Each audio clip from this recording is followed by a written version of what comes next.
Bonsoir, Monsieur le Conseiller royal, Madame l'ambassadrice, chers membres. C'est avec un grand plaisir que nous organisons aujourd'hui ce premier événement. Je voudrais vous remercier tous de votre engagement dans l'organisation de cette conférence. C'est en effet le résultat d'un travail de groupe, de concertation, de consultation, de remontée de sujets. Et on a essayé d'arriver à organiser cette conférence sur un thème qui nous concerne tous, mais qui nous engage tous pour la réalisation d'objectifs communs. De l'avis de tous, ce thème incarne une des valeurs portées par notre association. Comme vous le savez, mesdames et messieurs, le monde dans lequel nous vivons, marqué par les effets combinés de la globalisation et du numérique, est devenu ultra connecté et foncièrement extraverti. Il offre des opportunités, mais présente également des contraintes. Mais il ne faut pas occulter que cela impacte les valeurs qui structurent nos sociétés et particulièrement notre capacité à vivre ensemble. Car à vouloir s'afficher, on finit par trop exposer nos différences, chacun se faisant prévaloir de sa propre vérité. Or aujourd'hui, et cela n'est pas pour arranger les choses, dans une large mesure, l'impulsif, l'instant et l'instantané ont pris le pas sur la retenue et le recul. Sur Internet et sur les réseaux sociaux, ce qui prime souvent, ce sont plutôt les tentatives de discréditer l'autre, de l'écraser, usant de tous les moyens sans limites aucune. Mais nous savons tous, sans de véritables débats d'idées qui s'élèvent, sans garde-fou, sans ligne de conduite mûrie par la réflexion et la raison, nos sociétés, et le monde entier d'ailleurs, ont beaucoup à perdre. C'est précisément pour cette raison que pour notre conférence d'aujourd'hui, mesdames et messieurs, nous avons choisi le thème de la tolérance mutuelle. Car cette valeur fondamentale pourrait précisément, à notre sens, apporter des réponses à certains de ces défis. Quel contenu lui donner? Ou plus généralement, quel contenu lui a été donné à travers l'histoire, puisque ce n'est pas quelque chose de nouveau? Quelle place lui donner dans notre système de valeurs? A-t-elle des limites? Peut-on tout tolérer? Ce sont là quelques questions qui nous viennent à l'esprit et auxquelles nos éminents conférenciers d'aujourd'hui pourraient bien nous éclairer. Nous avons l'honneur et le plaisir d'accueillir pour cette occasion Monsieur le Conseiller royal André Azoulay, président de notre association. Monsieur Ali Ben Khoulouf, professeur à l'Université de Paris-Est, membre de l'Institut universitaire de France, membre titulaire de l'Académie nationale de pharmacie, auteur de plusieurs ouvrages, dont certains sur la tolérance, et qui est connu du public marocain et au niveau international. Et M. Abdullah Tourabi, journaliste et chroniqueur, mais aussi docteur en sciences politiques. Et je voudrais signaler que cette conférence est retransmise sur YouTube et que le lien a été envoyé aux membres de notre association et à toute la presse. Monsieur le Conseiller royal, la parole est à vous. Merci.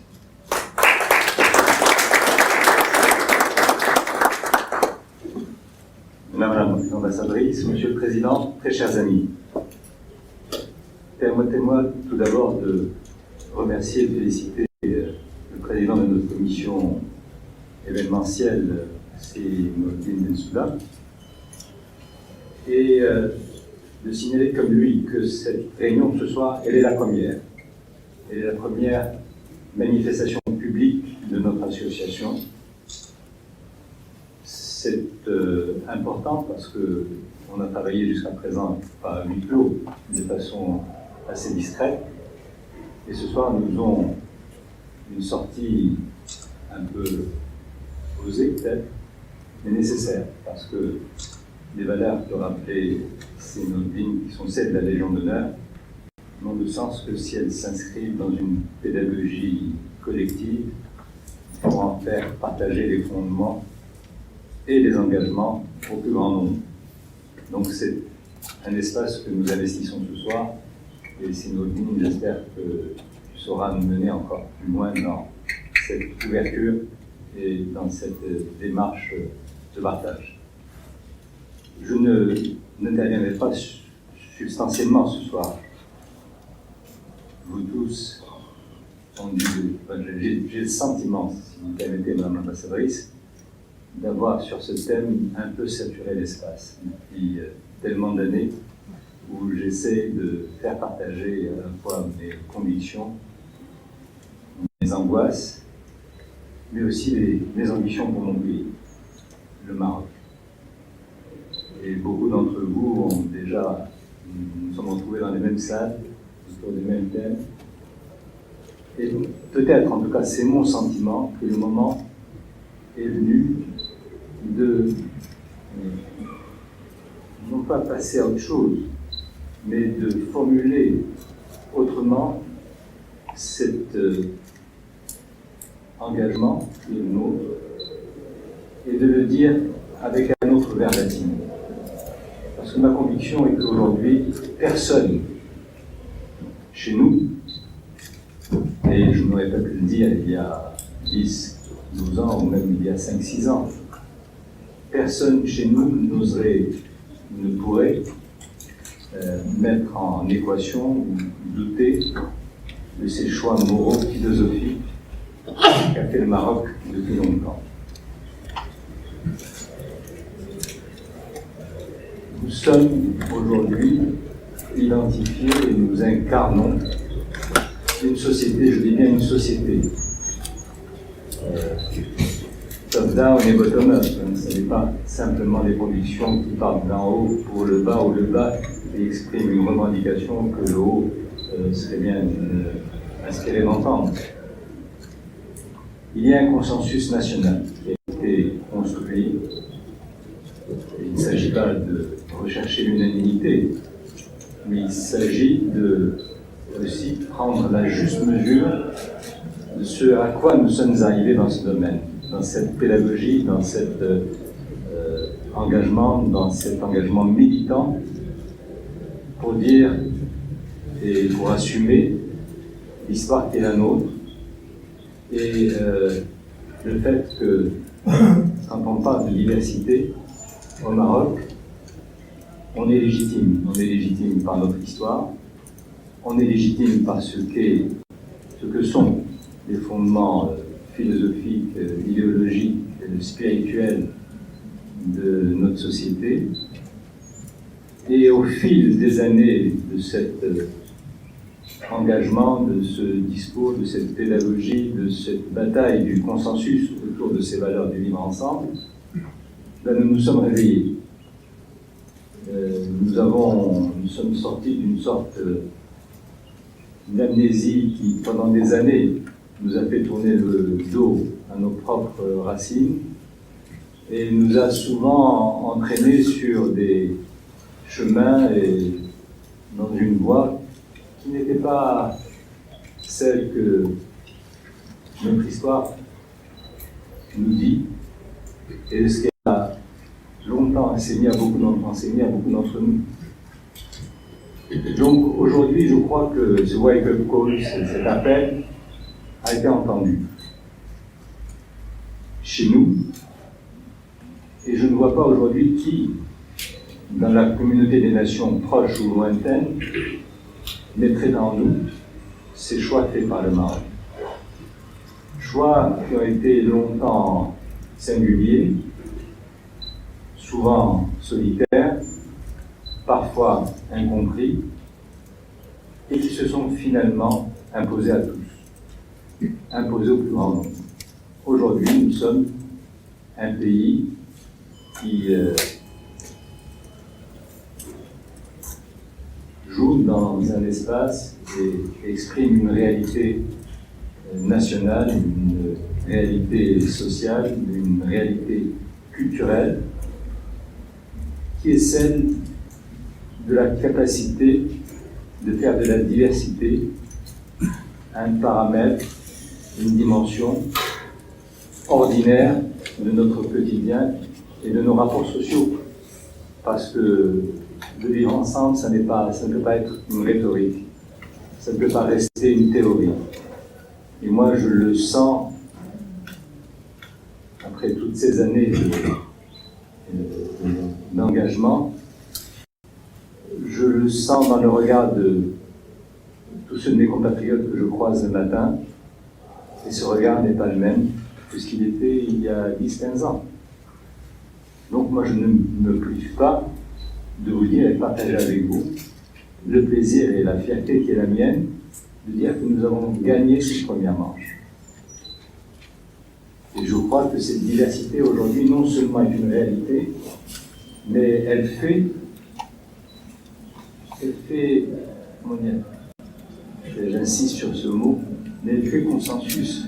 Moi je suis très impressionné, je vais beaucoup dans les lycées, je vais beaucoup dans les universités, je vais beaucoup dans des espaces comme ceux-là. Et je suis impressionné surtout dans les générations montantes de cette quête, de cette volonté de s'approprier cette diversité.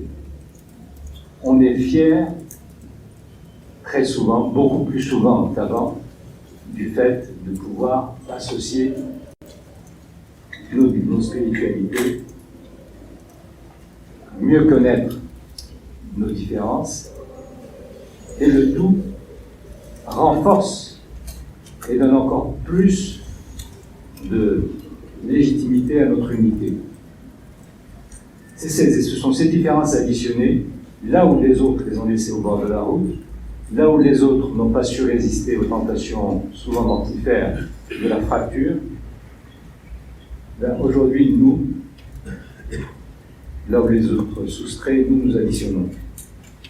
Et je pense que c'est une réalité dont nous devons prendre la juste mesure, la juste dimension, la juste réalité objectivement, sans naïveté et sans non plus immodestie, mais nous serions coupables de ne pas dire ce qu'est en octobre 2021 la réalité sociale de notre société. Personne ne le fera à notre place. Donc, si on parle aujourd'hui de tolérance, c'est un autre logiciel que celui qui aurait été le nôtre il y a 10 ou 15 ans. Et je voudrais juste ajouter, et nous avons avec nous deux personnalités éminentes et qui vont nous dire avec la rigueur scientifique qui est la leur et leur expertise, beaucoup plus et mieux que ce que je ne saurais vous dire. Mais je conclurai en disant que quand on aura pris la juste mesure de cette réalité d'octobre 2021, il faut que collectivement, nous ayons aussi cette démarche qui est celle désormais de jouer dans une autre division, de faire jouer notre Maroc dans une autre division. On en a la capacité, on en a la légitimité. On en recueille aujourd'hui les fruits, là où les autres ont tourné le dos à cette quête, ou n'ont pas su lui donner la réponse qu'elle méritait, quand tout autour de nous fleurissaient tous les archaïsmes, toutes les régressions, tous les extrémismes et toutes les fractures. Mais le Maroc, aujourd'hui, peut se prévaloir non seulement d'avoir résisté à ces illusions mortifères, mais d'avoir bâti, construit, nourri un consensus national qui nous permet d'être encore plus ambitieux, d'aller encore plus loin et de dire à tous les autres que désormais, c'est dans cette division, dans cette cour ici, nous étions dans une compétition sportive, de l'excellence, du militantisme, de l'engagement et de la continuité, de la cohérence de nos choix dans la durée et dans l'espace, qui nous permet de dire, voilà, bravo le Maroc, allons encore plus loin et proposons aux autres cette vision pas vertueuse, mais cette vision humaniste qui nous fera retrouver encore plus nombreux dans cette réunion de toutes nos sensibilités.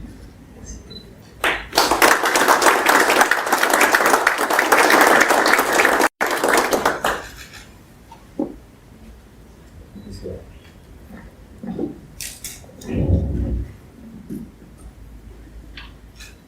Monsieur le conseiller, Madame l'ambassadrice, Monsieur le trésorier, merci de votre invitation, chers collègues, chers présents ce soir à cette réunion. Je suis très touché, très ému que vous ayez pensé à m'inviter sur cette question, comme il a été dit par Monsieur le conseiller, par Monsieur le trésorier, qui met en jeu des questions fondamentales. Alors, quand on dit tolérance, je pense qu'on peut d'emblée indiquer que deux sens sont engagés dans le mot de tolérance, et puis je commenterai mutuelle dans un second temps. Le premier sens, c'est le sens minimaliste, s'abstenir d'interdire. C'est avec cette manière de s'abstenir d'interdire, en conséquence, la liberté qui résulte de cette abstention. Je dirais que c'est la tolérance comme vertu négative, puisque s'abstenir d'interdire, vous voyez les formules négatives, elle est très présente chez des penseurs comme Montaigne, quand il parle, par exemple, de la liberté de conscience à propos de l'empereur Julien. Celui-ci n'interdit pas aux différentes sectes, qu'elles soient païennes ou chrétiennes, de s'exprimer. Ça, c'est le premier sens, minimaliste, on s'abstient d'interdire. Il y a un autre sens, beaucoup plus positif, qui est d'admettre une manière d'agir et de penser différente de celle qu'on adopte soi-même. C'est véritablement la tolérance comme vertu positive, comme reconnaissance, ta'aruf, ou entre connaissances, un mot qu'on a chez la Boétie, contemporain et ami de Montaigne. Entre connaissances, ta'aruf, vertu positive, admettre une manière différente d'agir, dont témoigne la sourate coranique bien connue. Nous vous avons créé comme des communautés diverses pour que vous vous reconnaissiez.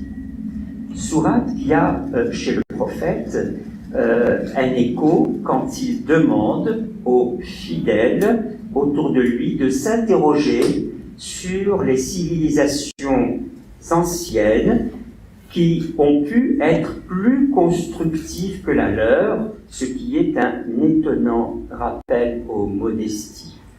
La communauté musulmane, je pense, gagnerait beaucoup à communiquer sur un prophète pris dans le désarroi de sa mission, alors que l'on retient en général le fondateur d'une nouvelle religion, lecture trop rétrospective qui ne tient pas compte de la religion dans son émergence. Alors le premier sens, que j'ai appelé minimaliste, induit une tolérance mutuelle implicite. C'est que si on s'abstient d'interdire, on suppose que soi-même, on ne soit pas interdit. L'empereur Julien, comme retour de sa tolérance, eh bien, gagne une absence de complot contre lui. Le second sens induit une tolérance mutuelle explicite et pas implicite. Chacun témoigne respect et reconnaissance à l'autre par des gestes, par des comportements, par bien sûr des paroles. La tolérance en ces deux sens consacre la dualité de l'homme. Homme et citoyen, dit la Déclaration universelle des droits de l'homme de 89. Citoyen et croyant, dit John Locke au XVIIe siècle, dont la lettre sur la tolérance fut beaucoup commentée par Bayle et Voltaire dans leur dictionnaire. dictionnaire d'encyclopédie. Il s'agit de ne pas faire trop vite un croyant et citoyen, citoyen et homme et citoyen. La tolérance fait coexister en un même individu deux sociétés, la société civile et la société religieuse, qui n'interfèrent pas. Les sociétés civiles et religieuses diffèrent par leur origine, diffèrent par leur objet, diffèrent par leur finalité. Le salut de l'âme, finalité de la société religieuse, ne dépend pas des magistrats. C'est ça ce que ça veut dire précisément, ce point. Ce qui veut dire que le péché n'est jamais un délit. Ce que la religion appelle péché n'est jamais un délit, bien évidemment, dès lors que ce que l'on appelle un péché, je prends les précautions, n'a pas de conséquences civiles.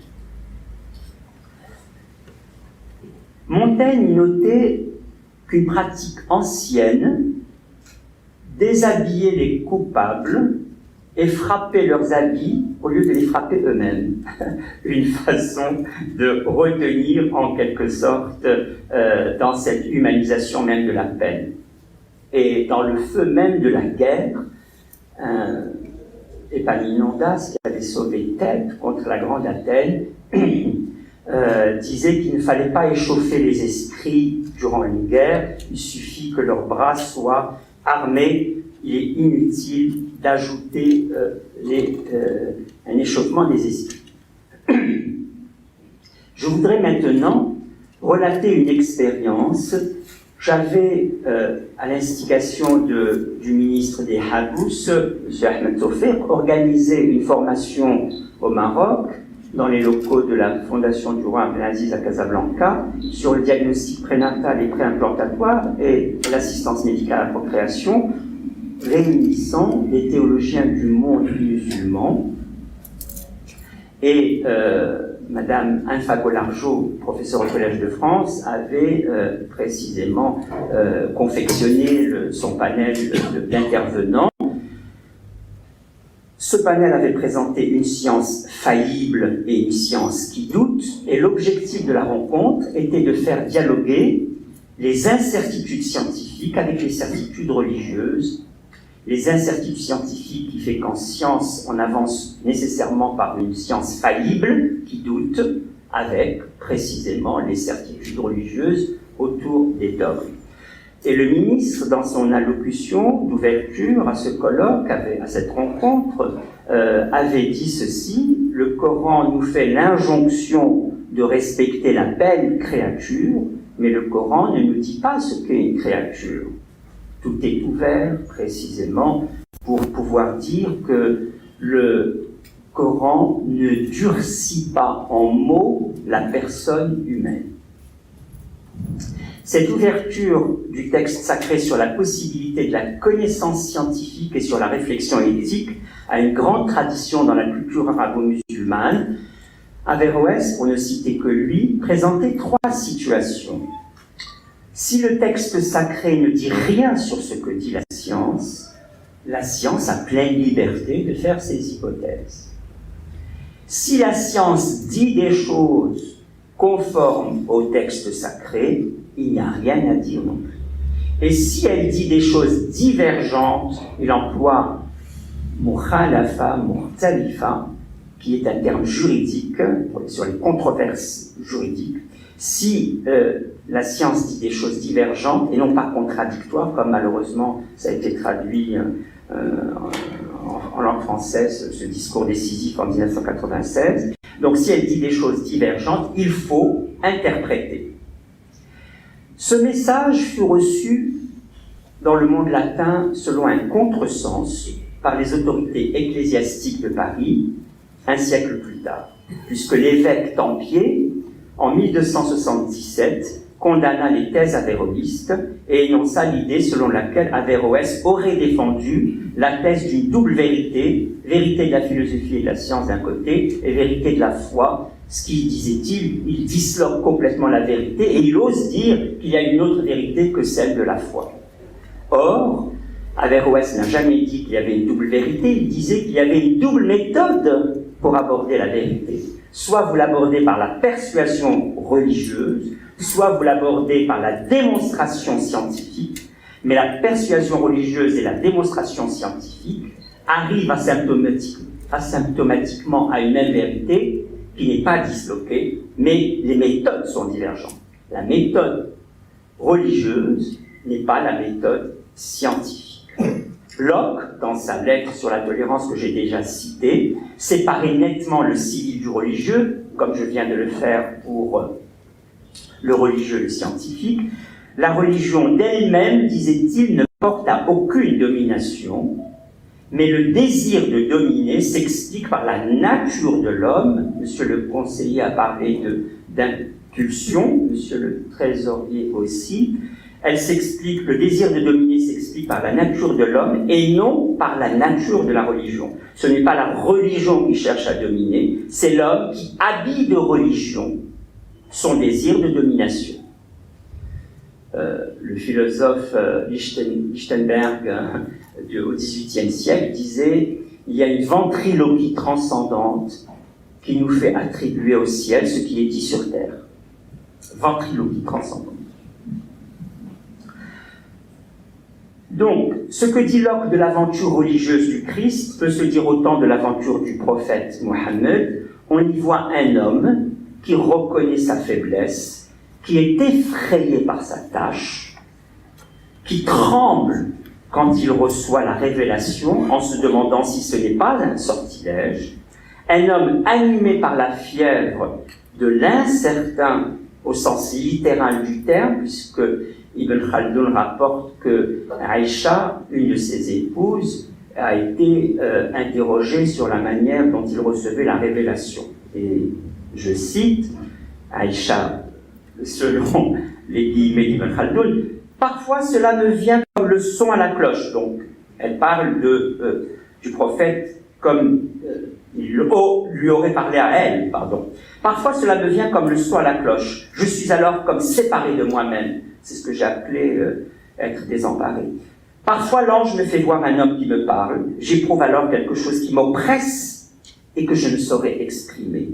Et Aïcha ajoute, la révélation advenait un jour de grand froid. Son front se mettait alors à ruisseler de sueur. Et Ibn Khaldun ajoute, c'est pourquoi le Coran dit, nous avons fait descendre sur vous une parole de grand poids. Ça vaut bien un peu de sueur.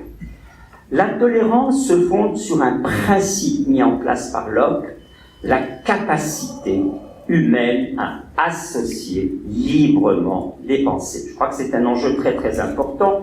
Monsieur le conseiller, vous avez parlé de pédagogie. Une éducation judicieuse doit par conséquent éviter l'uniformité des opinions, ne pas faire trop vite. Hein. Et une politique de la tolérance, c'est cela, si vous voulez. Insister sur l'incertitude de la plupart de nos connaissances, mais pas dans une intention sceptique, non. Mais dans l'intention de rendre les hommes conscients qu'ils peuvent être dans l'erreur. Et deux, qu'ils doivent tenir compte de cette possibilité de l'erreur dans leur rapport avec les personnes d'opinions différentes. C'est très difficile. Je peux me tromper à chaque moment que je défends une opinion pour pouvoir accueillir l'opinion de l'autre. Je vis en permanence avec la possibilité de cette erreur. La force donc de Locke a été de souligner la faillibilité du jugement humain. Je cite Locke, on ne le cite pas beaucoup, parce qu'on est très influencé par le mouvement encyclopédiste en France, et Rousseau en particulier, mais tout de même, je rappelle que John Locke, pendant 2 siècles, fut ce qui était enseigné dans les universités anglaises. C'était immense, monsieur. La force de Locke est donc de souligner la faillibilité du jugement humain, faillibilité du jugement humain que certains considèrent comme le réel point de départ du développement de l'Europe jusqu'en 1914. On est faillible dans nos jugements, ça ne freine pas, ça fait avancer. Ce qui a permis, comme vous le savez, en son temps, aux protestants et aux catholiques de ne plus se persécuter mutuellement, rendant absurde leur opposition théologique, premier sens de la tolérance, s'abstenir d'interdire. L'essentiel de cette tolérance n'est donc pas dans le contenu des opinions qui sont défendues, mais dans la manière dont elles le sont. C'est-à-dire qu'au lieu d'être tenues dogmatiquement, elles sont tentées avec la conscience qu'une nouvelle preuve pour les sciences, par exemple, pourrait pousser à leur abandon, et, dirais-je, mieux vaut laisser mourir les idées que les personnes. Laissons les idées mourir à notre place. En écho à ce travail dans l'Égypte de la Renaissance au XIXe siècle et jusqu'au début du XXe siècle, quelqu'un dont je veux prononcer le nom, Ali Abdelrazik, nota que la charia est une norme spirituelle et non pas politico-temporelle. L'idée essentielle de son livre, l'islam au Sultin, l'islam et les fondements l'islam et les fondements du pouvoir, pardon. L'idée essentielle de son livre est que la religion ne contraint pas, idée qui est au cœur, comme je l'ai dit, de la lettre sur la tolérance de l'homme. Et le califat, avait-il dit, ce qui fait qu'il a été suspendu de l'université d'Al-Azhar, mais il n'a pas été déclaré comme apostat, il a été suspendu seulement. Le califat, disait-il, n'est pas une institution divine, en écho à Lichtenberg, cessons de faire de la ventriloquie transcendante, mais une institution humaine qui cherche ses raisons dans le texte sacré. Et Ibn Khaldoun, dont se réclame beaucoup Ali Abdelrazik, avait déjà indiqué en son temps que le mot calife est imprononçable et incommode. Pourquoi? Abou Bakr est calife du messager de Dieu, donc c'est le premier lieutenant du messager qui prend en charge la communauté. Le second, Omar, est le calife du messager de Dieu. Uthman, c'est le calife de... ça devient imprononçable et incommode. C'est ainsi que souvent on écarte plusieurs crampes mentales par une grammaire des termes. Et il avait dit, un jour, un coursier vient annoncer une victoire, il dit « Je veux parler à Amir al-Mu'minin ». Il leur a dit qu'il nous a ôté une épine du pied, on ne savait plus comment le l'appeler. Et c'est la notion de Amir al-Mu'minin qui s'est imposée. Amir al-Mu'minin, donc commandeur des croyants, les croyants ne sont pas désignés quant à leur religion, ils peuvent avoir plusieurs religions, ce qui a toujours été le cas dans le monde arabo-musulman sur la longueur de temps. Disparaît la notion de messager de Dieu dans la gestion de la cité. Je crois que là aussi les terminologies sont importantes. Locke exprimait son étonnement face à ceux qui invoquent l'amour du prochain, la pratique de la charité, et qui infligent à leurs semblables, convertis ou non, des tortures, des contraintes, au nom de la religion. Disait-il, la foi repose sur une persuasion intérieure de l'esprit, ce que disent exactement les deux historiens et théologiens que j'ai cités, Ibn Khaldoun et Ali Abdelrazik. La foi repose sur une persuasion intérieure de l'esprit et la loi civile sur la possibilité d'une contrainte extérieure en cas d'infraction. Mais on ne peut pas transformer la persuasion intérieure de la foi en contrainte extérieure sur les corps. À travers les catholiques et les protestants, on voit que la tolérance touche à des groupes et non seulement à des individus. Et j'aborde le dernier moment de mon travail, qui est très important, sur cette idée du social et pas de l'individu. C'est que respecter les valeurs sociales, c'est refuser à l'individu le monopole du sens. La société est condition et domaine du sens. Nous avons du mal à nous penser comme des êtres sociaux. On pense que la société, c'est un ensemble de contraintes matérielles autour de nous par promotion de l'individualité. Choisir une valeur, c'est, dit-on souvent, refuser la valeur opposée. Il me semble que là, c'est précisément l'intolérance. Mais si on fait l'exercice mental, et pas seulement mental, je vais donner des exemples historiques, d'inscrire plusieurs valeurs dans une pensée hiérarchique, c'est-à-dire tolérer, et ça, tout le sens du mot tolérer est là, à titre subalterne, certaines valeurs sans les écarter. Tolérer au lieu d'exclure, au prix d'une pensée hiérarchique. Je vais donner des exemples, et je vous invite à lire les travaux de Louis Dumont, qui a développé l'idée que la hiérarchie n'avait rien à voir avec le pouvoir. Et on confond dans notre tête la hiérarchie avec le pouvoir. La hiérarchie, quand vous avez ici l'exemple de la main droite et de la main gauche, vous avez hiérarchiquement une disposition, vous faites des choses avec la main droite que vous ne faites pas avec la main gauche. Ça ne veut pas dire que vous excluez complètement la main gauche, mais elle est intégrée à titre subalterne dans l'ensemble qu'est votre corps. Et cet exemple de la main droite et de la main gauche montre que la main droite n'a pas pouvoir sur la main gauche, même si hiérarchiquement, elle est précisément dominante par rapport à la main gauche.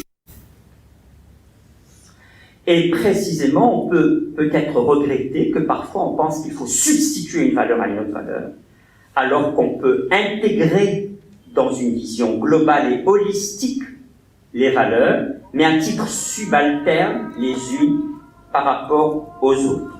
Je pense à tradition-modernité. La modernité va se substituer à la tradition. Pour moi, ça c'est toujours des crampes mentales qui viennent de cette substitution. Je termine par 3 exemples. Un, quand Rousseau dit « on ne peut pas être à la fois bon citoyen, bon père et bon chrétien ». C'est pas qu'il exclut, si vous êtes bon citoyen, de ne plus être bon chrétien, ou si vous êtes bon père, de ne plus être bon citoyen, mais c'est qu'il veut dire qu'une des caractéristiques sera dominante et les autres en coexistence, hiérarchiquement inférieures. On ne peut pas être à la fois bon père, bon citoyen et bon chrétien. Je suis sûr que ça vous parle par rapport à vos responsabilités. Aucune n'est le moyen d'une autre, elles sont toutes des fins. Chrétien, c'est une finalité. Citoyenneté, c'est une finalité. Père, parent, est une finalité. Être bon sur les 3 domaines, on peut douter. Aucune n'est le moyen d'une autre, les 3 fonctions sont englobées, prises en compte. Aucune n'est moins désirable, je pèse tous mes mots. Aucune n'est moins désirable, mais chacune est désirable à sa place subordonnée. La coexistence est rendue possible par l'introduction d'une différence dans le degré de présence. Sinon, il y a une incompatibilité des valeurs. Deuxième exemple, dans l'Empire romain, en matière de religion, en tant que, et sous un certain rapport, en matière de religion, dans l'Empire romain, le prêtre est supérieur au roi ou à l'empereur, à qui l'ordre public est confié, au roi ou à l'empereur. Mais en même temps, le prêtre obéira au roi en matière d'ordre public. En matière de religion, en matière d'ordre public, on ne joue pas la même valeur. Troisième exemple, je l'ai dit, la main gauche, la main droite, qui prétendrait que la droite a un pouvoir sur la gauche. Ce que je veux dire, c'est que la prééminence ne signifie pas toujours prédominance.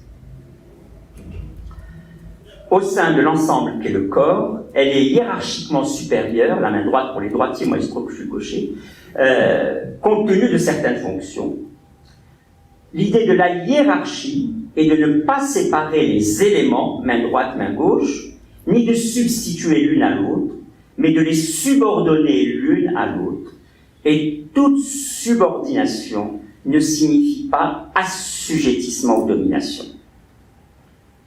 L'intolérance est donc bien dans l'affirmation, l'intolérance, est dans l'affirmation du monopole de la valeur.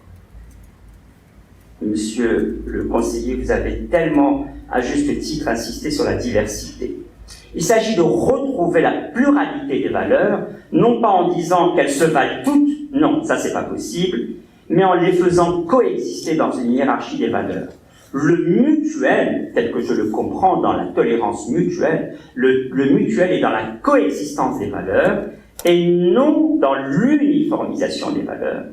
Bon père, bon citoyen, bon chrétien, tout cela ne s'uniformise pas et tout cela se hiérarchise.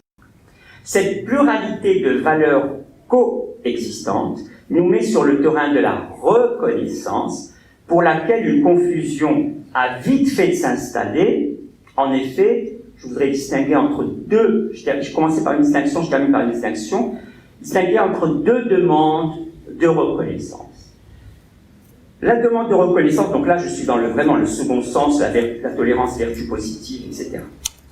La demande de reconnaissance de même statut, équistatutaire. Par exemple, la parité, traiter de la même manière les hommes et les femmes, leur accorder un même statut.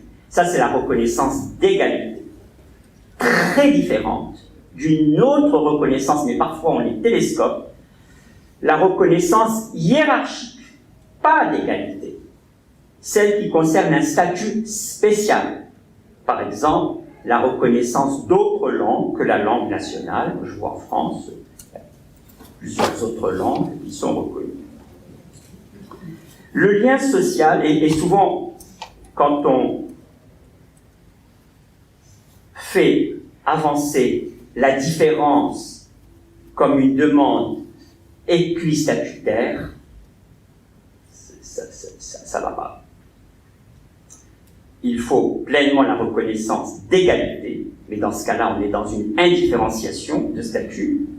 Soit, si on revendique une différence, il faut accepter l'englobement dans le social avec une subordination, qui n'est pas un assujettissement ni une domination.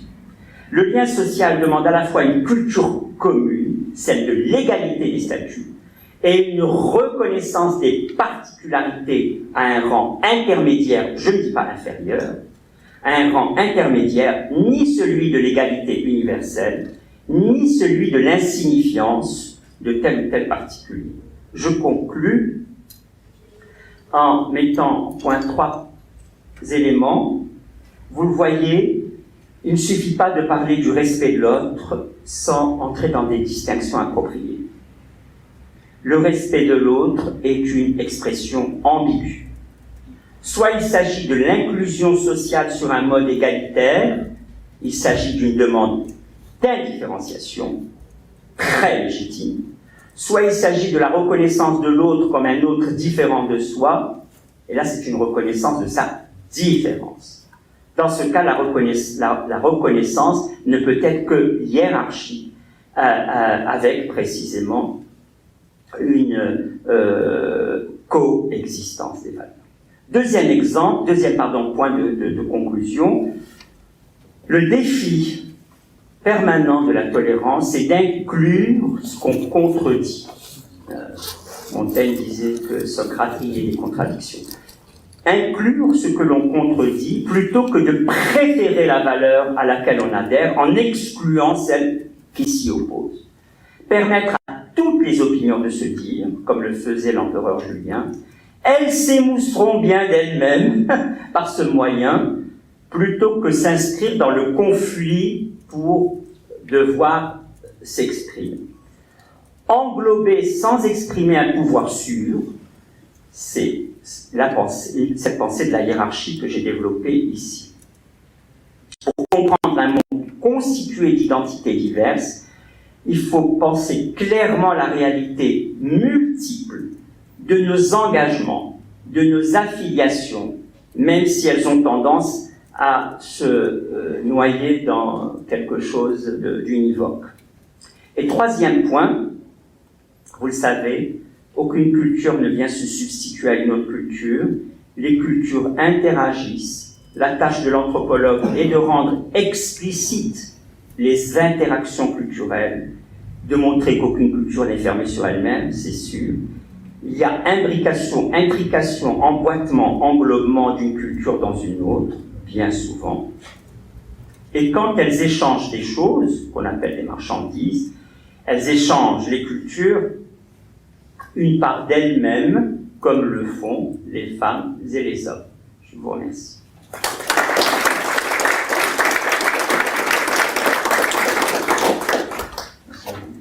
Monsieur le conseiller, madame l'ambassadrice, monsieur le trésorier, mesdames et messieurs, donc ce soir, la tâche d'abord de réagir par rapport à ce qui a été dit. Je pense que c'est assez difficile de pouvoir le faire, ce qui a été dit par le professeur de Marlouf, mais aussi de le faire mon travail de journaliste, de me poser des questions, de relancer, mais aussi d'intervenir aussi en tant qu'observateur, à mon humble niveau, observateur de la vie politique marocaine et de la société marocaine. Alors je pense que Marlouf fait bien de rappeler cette définition minimaliste, d'ailleurs, de la tolérance, et je pense que c'est la définition qui est la plus prégnante, la plus dominante chez nous quand on parle de tolérance, c'est-à-dire d'accepter l'autre, de le laisser dans son coin, sans essayer de comprendre, sans essayer de savoir qui il est, mais on coexiste, on vit ensemble, mais pas au-delà. Je préfère à ça, il y a un terme qui a été utilisé par Marlouf, c'est l'interconnaissance, et je pense que ça, Louis Massignon, avec une phrase que je trouve magnifique et admirable, c'est pour connaître l'autre, il ne faut pas l'annexer, mais devenir son hôte, c'est-à-dire être l'invité. Enfin, l'autre avec la double définition de ce terme, c'est-à-dire de devenir son invité, mais aussi de l'accueillir chez soi. Là, on n'est pas dans la coexistence, là, on est dans la connaissance profonde de l'autre, c'est-à-dire d'habiter chez l'autre, de le connaître, de connaître ses traditions, de connaître ses coutumes, de connaître ce qu'il est. Et c'est d'ailleurs qui explique l'admirable carrière, que ce soit académique de Louis Massignon, mais aussi son admirable trajectoire de vie de cette personne. Rappelons-le, d'ailleurs c'est le nom d'un groupe scolaire au Maroc, il y a beaucoup d'élèves, beaucoup de nos élèves marocains qui font leur scolarité dans des écoles qui portent le nom de ce grand monsieur. C'est l'un des plus grands connaisseurs de la philosophie musulmane, c'est celui qui a réussi à exhumer la tradition de l'Hallaj, le grand Sofi, le Hallaj, c'est-à-dire que même les musulmans sont redevables de la connaissance de l'Hallaj grâce à Massignon, mais aussi c'est quelqu'un qui s'est engagé profondément pour l'indépendance du pays, pour l'indépendance du Maroc, et d'ailleurs je vous invite à lire les correspondances entre deux monsieur, Louis Massignon et Jean Belabjli, Mohamed Belabjli, qui était un Marocain qui est parti en France pour faire ses études et qui s'est converti au christianisme et qui est devenu un grand cardinal. Et d'ailleurs, il avait comme mission l'interdialogue religieux. Et donc, c'est quelque chose qui est complètement admirable. Et ça correspond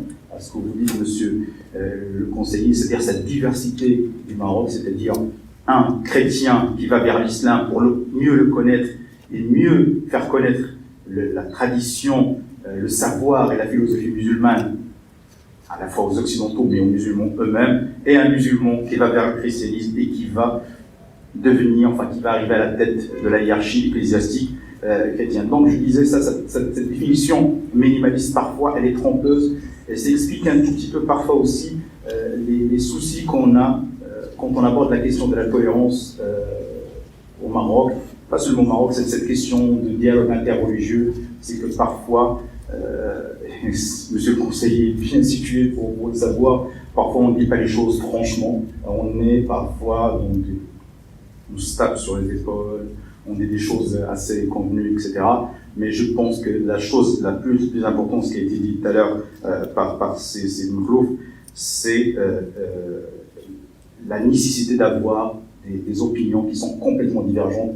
Et là, on est vraiment dans ce que Popper, le philosophe autrichien, appelle une société ouverte, c'est-à-dire une société où il y a toutes les opinions qui existent, qui dialoguent entre elles. On n'est pas dans le tribalisme, c'est quelque chose qui est en train de marquer de plus en plus nos sociétés, et non pas seulement nos sociétés marocaines, mais beaucoup plus nos sociétés modernes, c'est-à-dire on s'identifie, on agit comme si on était des tribus, et non pas des individus, non pas des groupes sociaux. Donc aussi, c'est une question aussi que je voudrais faire réagir Marlouf par rapport à ça, c'est est-ce qu'il est possible d'avoir une vraie tolérance au niveau sociétal, sans sécularisation. Je ne parle pas de laïcité, je ne parle pas bien sûr de la laïcité parce qu'il y a différentes écoles de laïcité, et avec notre tropisme francophone, on assimile toujours la laïcité à une expérience politique et historique qui est l'expérience française, alors qu'il y a différentes expériences de la laïcité. Les États-Unis est un pays laïque, il y a une laïcité aux États-Unis, il y a une laïcité en Grande-Bretagne, une laïcité dans les pays scandinaves, mais quand je parle de sécularisation, c'est pas ce processus qui est vertical, c'est-à-dire séparation entre les institutions politiques et les institutions religieuses, mais on est beaucoup plus dans un processus qui est horizontal, c'est-à-dire que dans une société, il y a des espaces qui sont différenciés entre le temporel et le religieux. C'est-à-dire que, par exemple, là, tout à l'heure, on a entendu le D pour la prière tout à l'heure. Donc, dans une société qui n'est pas sécularisée, je pense que la majorité d'entre nous qui sont de confession musulmane se sont levés pour faire la prière parce que le comportement, la mentalité dans une société qui est complètement sous l'ordre du religieux voudrait que, voilà, qu'on se plierait à cette injonction, alors qu'on est de plus en plus dans une société qui est de plus en plus sécularisée. Et je reviendrai sur ce point-là pour dire quelque chose qui me tient à cœur sur les transformations de la société marocaine. Alors ma question d'ailleurs pour faire réagir, c'est est-ce que la tolérance est possible dans une société qui n'est pas sécularisée? Vous avez cité Jean Locke, vous avez cité aussi Rousseau et Voltaire. Le concept de la tolérance, tel que nous le connaissons dans des classiques de philosophie, que ce soit française ou britannique, ce sont des livres qui ont été écrits dans des contextes qui étaient très particuliers, des contextes marqués par des guerres de religion, par des histoires, des épisodes de fanatisme. Le livre de Voltaire, par exemple, sur la tolérance, c'était en partie une réponse à la fameuse affaire Calas, où un protestant a été accusé d'avoir tué son fils et s'est converti au christianisme. Et donc c'était une défense de la liberté d'opinion et la liberté de religion. Donc la tolérance est quelque chose qui est assez ancré dans cette exception-là, dans cette définition-là, qui est ancrée dans des contextes historiques et contextes politiques et philosophiques complètement différents de ce que nous vivons maintenant. Maintenant, pour revenir à ce qu'on disait sur la société marocaine.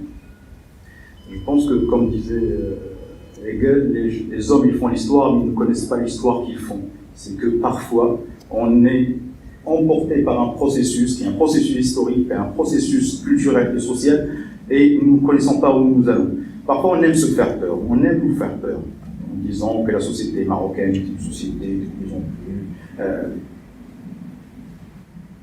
pas violente, mais crispée, une société où la diversité n'est plus acceptée, etc. Alors que, quand on observe mieux la société marocaine, ce qui a été relevé tout à l'heure par monsieur le conseiller, il y a des transformations qui sont radicales, qui sont très très fortes, et qui sont en train de changer complètement la nature des comportements, et la nature des comportements et des attitudes des Marocains. Et l'histoire, par exemple, la société marocaine n'a jamais été aussi pacifiée, n'a jamais été aussi moins violente que maintenant. Il suffit de lire, par exemple, des livres d'histoire. Il y a un livre d'un historien marocain, un jeune historien marocain qui s'appelle Titaou, qui a écrit un livre sur les Mérinides. Lisez ce livre.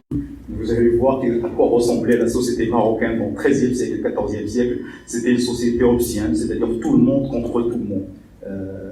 C'est-à-dire que celui qui arrive au pouvoir, il éradique complètement celui qui était avant lui, d'une manière violente. Et c'est-à-dire, quand on dit une éradication, c'est-à-dire une éradication même des tribus, même des clans auxquels appartenaient les anciens gouvernants. Donc c'est une société qui est de plus en plus pacifiée.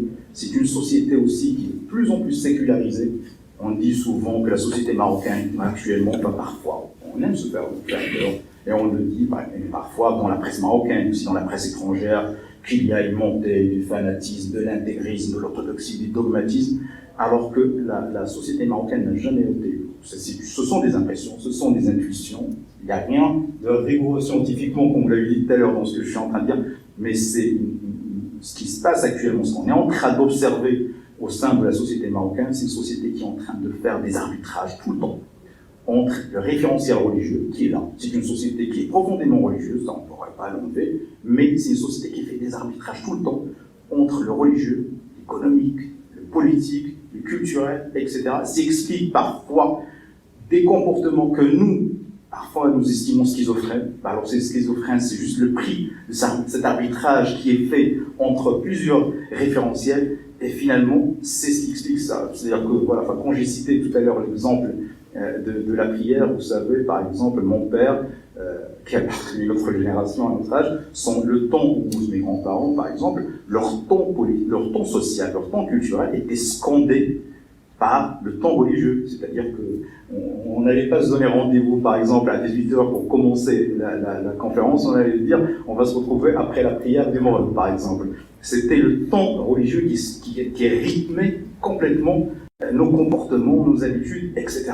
Là, actuellement, un Marocain, il va donner rendez-vous à 18h. Il ne va pas donner rendez-vous après la prière, des morlogs ou des drôles, etc. C'est aussi au niveau des comportements politiques. Je ne vais pas rentrer dans un débat actuellement sur les dernières élections, mais c'est un indicateur aussi de la sécularisation, même des choix politiques du Marocain. Un Marocain, il est religieux, il est musulman, et il est conservateur probablement dans ses habitudes, mais il fait un choix entre un discours politique religieux, conservateur, d'inspiration religieuse, et d'autres offres politiques. Et finalement, son offre politique, elle est allée vers autre chose que le choix politique. On peut multiplier les exemples, justement, de cette sécularisation. En fait, c'est la grande révolution qui est en train de se passer au Maroc. C'est cette révolution-là, c'est la révolution de la sécularisation de la société marocaine. Aussi pour l'acceptation de la diversité, par le changement qu'on est en train d'observer. Monsieur le conseiller citait tout à l'heure l'exemple des jeunes. C'est aussi quelque chose qui, ma génération, en a souffert. C'est une génération qui a été, à un moment, imbibée par un discours qui était un discours complètement fanatique et complètement rétrograde. M. Belmokhtar est là, il connaît très bien les manuels scolaires qui existaient à un moment au Maroc, où il y avait vraiment des choses qui étaient d'une grande intolérance, d'un refus d'acceptation de l'autre. Et actuellement, quand on regarde tout le changement qui a été fait sur les manuels scolaires, sur la façon d'étudier la relation avec les autres religions, les autres confessions, l'autre, etc., ça n'a absolument rien à voir. J'appartiens à une génération qui a les années 80-90, où on m'a enseigné à l'école, dans les manuels scolaires, que par exemple la laïcité est un facteur d'athéisme, que le capitalisme est un facteur d'athéisme, que le marxisme est un facteur d'athéisme. Si on enlève le libéralisme, le capitalisme, l'athéisme et la laïcité et le marxisme, je ne sais pas ce qu'on a laissé aux gens comme choix idéologique et comme choix politique. Ça a changé complètement, et on le voit actuellement. On le voit par exemple avec les étudiants. Je vois le comportement, je vois le changement générationnel qui est en train de se dérouler. La place des femmes aussi, c'était un indicateur qui est très important. Effectivement, il y a un recul du rôle des femmes sur le marché de l'emploi, par exemple. Ça, c'est indéniable. Mais il y a une révolution aussi, c'est une autre révolution qui est en train de se passer. C'est la place qu'ils sont en train de prendre les femmes dans les écoles, dans les entreprises, dans certains secteurs. Quand on va par exemple dans les facs de médecine, par exemple, demain après-demain, tous les Marocains seront soignés par des femmes, quasiment. Dans des facs, par exemple, dans les écoles de commerce, la majorité des étudiantes actuellement, ce sont des femmes. Donc il y a des changements qui vont, pour rassembler ce que je suis en train de dire, et des changements actuellement, justement, pour plus de ce qui a été expliqué par Sidi Makhlouf dans un contexte qui est un contexte occidental, qui est 18e siècle, 19e siècle, qui au Maroc est en train de s'opérer à sa manière, avec le mot. Je pense que parfois on utilise à tort et à travers, mais il doit être utilisé avec sa spécificité, avec son particularisme, et c'est en train de se faire. Et bien sûr, le cours de l'histoire n'est pas irréversible, évidemment. Voilà, demain ou après-demain, il pourrait avoir un retour justement à de vieilles habitudes, à de mauvaises habitudes, mais en tout cas, la tendance actuelle, c'est une tendance vers beaucoup plus d'acceptation de l'autre, vers beaucoup plus de diversité, mais ce n'est jamais un acquis. Merci beaucoup.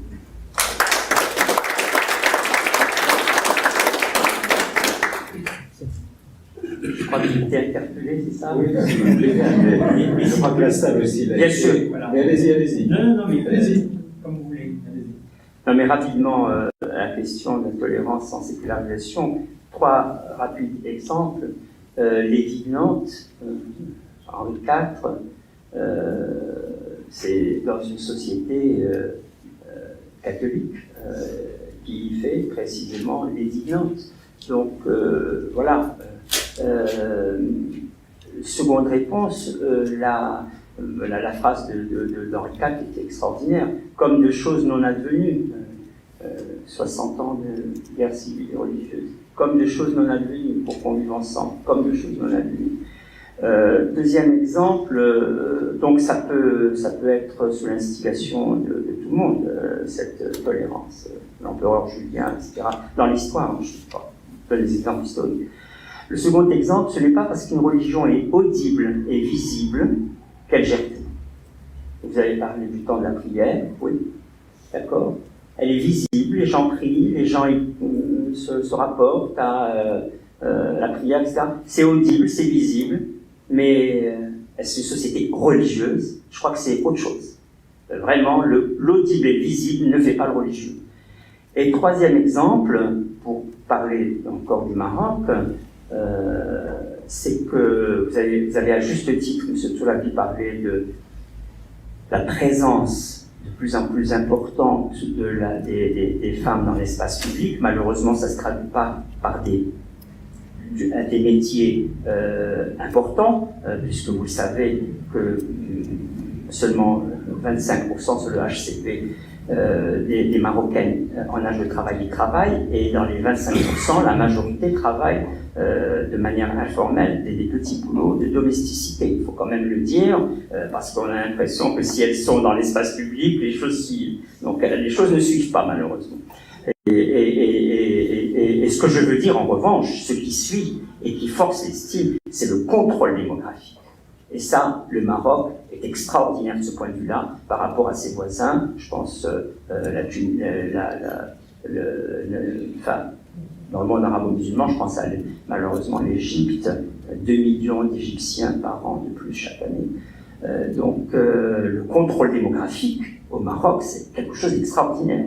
Et quand, citons des exemples précis du discernement largement partagé, quand une femme va en pharmacie et demande à une pharmacienne, parce que c'est plus facile à une femme de lui dire « Écoutez, vous allez me donner la pilule, mais vous n'allez pas le marquer sur le livret de mon mari, parce que je ne veux pas qu'il sache que je prends la pilule. » C'est une sacrée manière de tenir les choses, et ça, il faut le saluer, parce que c'est assez partagé au Maroc, mais pas le social au sens de l'emploi pour les femmes malheureuses.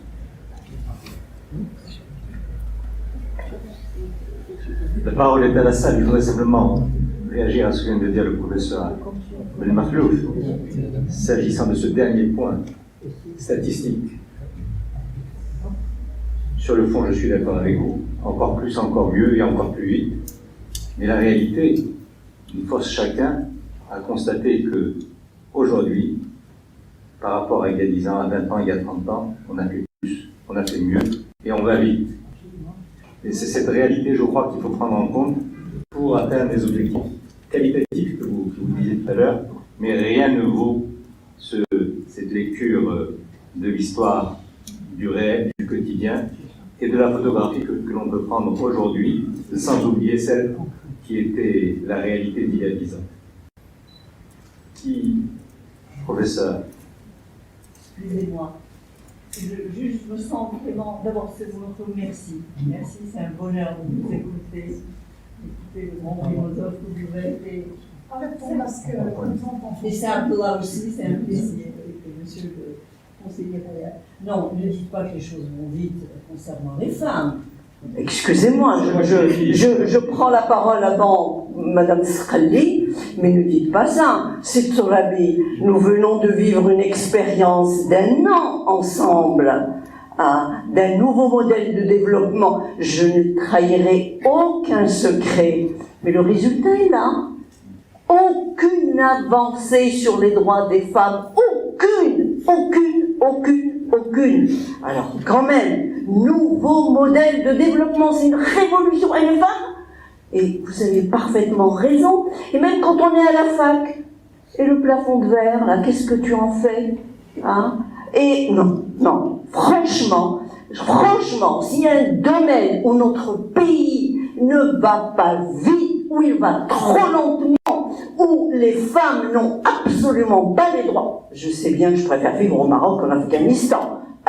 Ça, c'est évident. Mais je ne veux pas me comparer à l'Afghanistan. Moi, je veux me comparer à beaucoup mieux. Je ne veux pas comparer notre pays à des pays comme ça. Non, non et non, il faut le dire, et il faut le dire pour que ça avance vite. Excuse-moi, je t'interromps 2 secondes. Au lieu de te comparer à l'Afghanistan, est-ce que tu ferais la comparaison de notre situation, de la situation des femmes il y a 10 ans, il y a 20 ans? Eh bien, on n'a pas tellement avancé. Oui, je laisserai Zahra le développer, elle a plus de légitimité que moi. Sinon, une question d'une personne qui est nulle en philosophie. Eh bien, vous avez beaucoup parlé de la tolérance dans le domaine religieux, mais l'intolérance dans les sociétés, dans notre société, mais pas seulement, elle ne concerne pas que le religieux. La différence est totalement refusée, rejetée. Et chaque jour, on entend des horreurs, on lit des horreurs dans la presse d'homosexuels qui sont tabassés, qui sont traînés dans la boue. Nous, il y a d'autres domaines d'intolérance que le religieux. Excusez-moi, merci.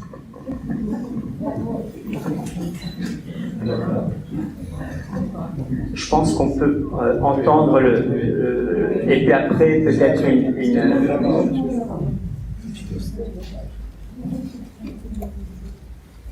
Merci beaucoup, cher conseiller royal.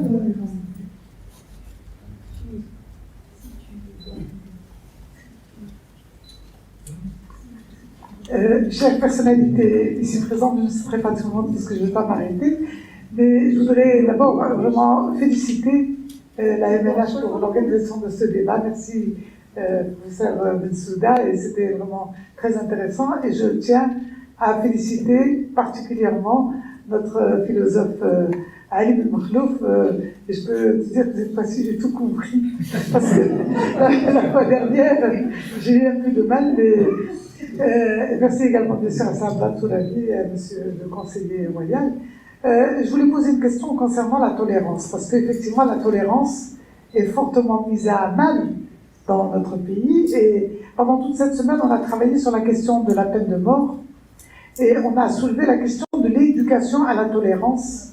Et là, parce que nous avons créé un réseau des enseignants et enseignantes contre la peine de mort, et on nous a parlé de comment ça se passe dans les classes quand on demande aux jeunes, un professeur qui demande aux jeunes, elle leur dit, écoutez, si quelqu'un vient vous dire que l'islam, c'est la pire des religions, et qu'il n'y a que c'est une religion détestable, etc., qu'est-ce que vous faites?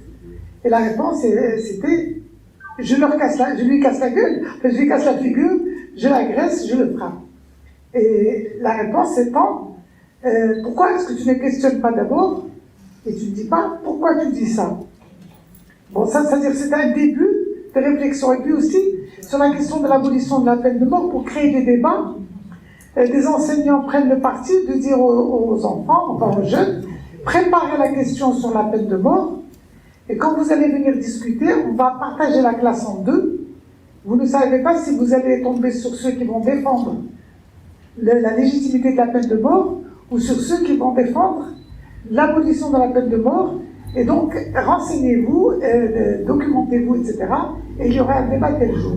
Donc, le jour dit, chacun s'était renseigné sur le point de vue, et le point de vue inverse, ceux qui développent la tolérance, de pouvoir comprendre ceux qui défendent un point de vue et ceux qui défendent l'autre. Donc, ma question concerne l'éducation à la tolérance. Aujourd'hui, l'éducation à la tolérance, elle est nulle, et par conséquent, tout un chacun de faible niveau, disons, d'ouverture ou de tolérance, dira, ben, c'est tout à fait normal que la fille qui porte une mini-jupe, que je l'agresse dans la rue, que l'homosexuel, je le tabasse, que celui qui ne croit pas en Dieu, etc., etc. Donc, toutes ces choses-là, comment est-ce qu'on peut...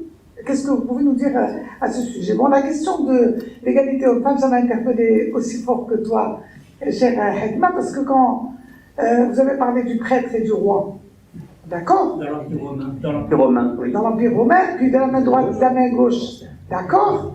Les chances sont délimitées, mais quand vous parlez de l'homme et de la femme, et que vous... Et que, non, alors peut-être j'ai mal compris, parce que j'ai...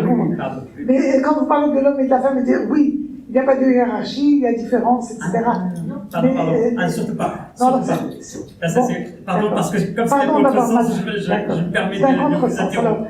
Voilà, donc je m'en excuse, mais je crois qu'effectivement, parce qu'il y a fondamentalement une relation inégale, une relation discriminatoire entre un homme qui domine la maternité de la femme, qui domine, disons, l'acte de procréation de la femme, et tout part de là, pour permettre à l'homme de maîtriser, d'avoir la totale liberté sur la question de la procréation, alors que la femme qui, elle, porte l'enfant est totalement interdite de procréation, si ce n'est sous le contrôle et sous la hiérarchie de l'homme, et de là toutes les violences qui en découlent, et tous les problèmes que nous avons dans notre société, et également le partage des rôles entre les hommes et les femmes. Si Atla, quand tu dis qu'effectivement les facultés de médecine sont en train de voir une domination très importante des femmes, mais c'est pas, vous l'avez par exemple qui dira le contraire, on voit qu'il y a de plus en plus de femmes, mais ça reste les soins à la personne, et ça reste une profession prestigieuse,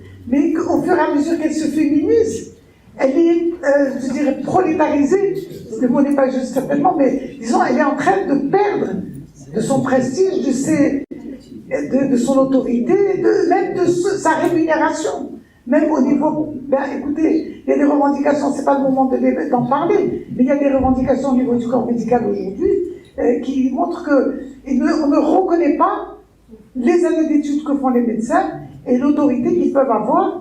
Bon, c'est-à-dire il y a tout un développement, des valorisations de cette profession, mais je terminerai en disant les actes forts qu'il y a eu lors de la nomination de ce gouvernement méritent qu'on attire l'attention dessus, parce que mettre une femme ministre des Finances avec un ministre délégué homme aux finances, également mettre des femmes à la transition énergétique, mettre des femmes à la transition numérique, mettre des femmes dans bon, bien sûr, l'insertion sociale et d'autres, disons, professions à caractère social, mais montrer que la femme peut être un grand expert. On va du coup masculiniser le mot quand ça devient l'expertise, ou bien devient une grande experte internationale. Tout à l'heure, on nous racontait qu'une des expertes a touché $50 000 au Koweït et qu'on l'a fait venir pour avoir un salaire 10 fois moindre, et qu'après avoir réfléchi, elle a accepté parce qu'elle voulait servir son pays, mais c'est-à-dire des experts de niveau international. Ça, c'est quelque chose qui mérite vraiment d'être applaudi, même si on a des sujets, bien sûr, dans lesquels on pourrait encore appeler à ce que les femmes soient réhabilitées dans leur... Mais je partage la déception concernant le nouveau modèle de développement. On a envie de dire bravo, félicitations, c'est formidable, le Maroc va de l'avant, mais on nous avait reculé, je m'excuse de le dire, sur la question des droits des femmes. On nous a dit, ah, si vous allez discuter avec les religieux, c'est-à-dire on revient à avant 2004.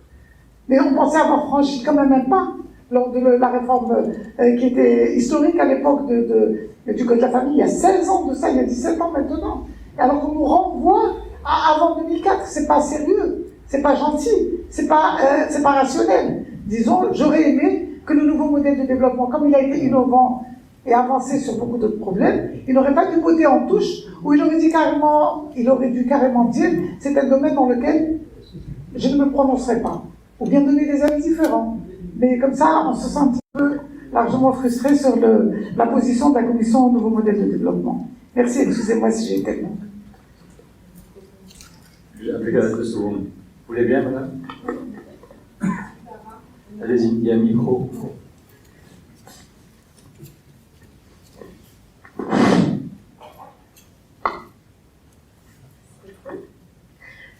Bonsoir, Soukaina Torpé, jeune marocaine. Je représente le Maroc dans une organisation internationale à Washington où on travaille sur la paix et la sécurité. Et en même temps, je représente aussi la jeunesse en fait africaine, dont en fait les Nations Unies, surtout en fait sur le domaine de développement durable, Sustainable Development. En fait, je voulais vous remercier vraiment pour en fait le choix du sujet, la thématique, et en même temps en fait merci beaucoup pour en fait cette conférence, cette riche conférence. Alors, ma question est la suivante. Je voulais être vraiment bref. Ma question est la suivante. Est-ce qu'il y a vraiment une vision pour enseigner à notre génération, à notre future génération et aussi notre jeune ici au Maroc les fondements de la coexistence, de la paix, de la tolérance, alors que la société marocaine est fermement confortée à toutes les formes de l'extrémisme. Et surtout là, on parle de réseaux sociaux, on parle en fait de ce qui s'est passé en fait dernièrement et surtout en fait dans tout ce qui est en fait Facebook et aussi dans notre système d'éducation. Parce qu'on a besoin vraiment d'une vision pour notre future génération. Merci beaucoup. Monsieur le Président, vous nous donnez combien de temps? Je suis tolérant.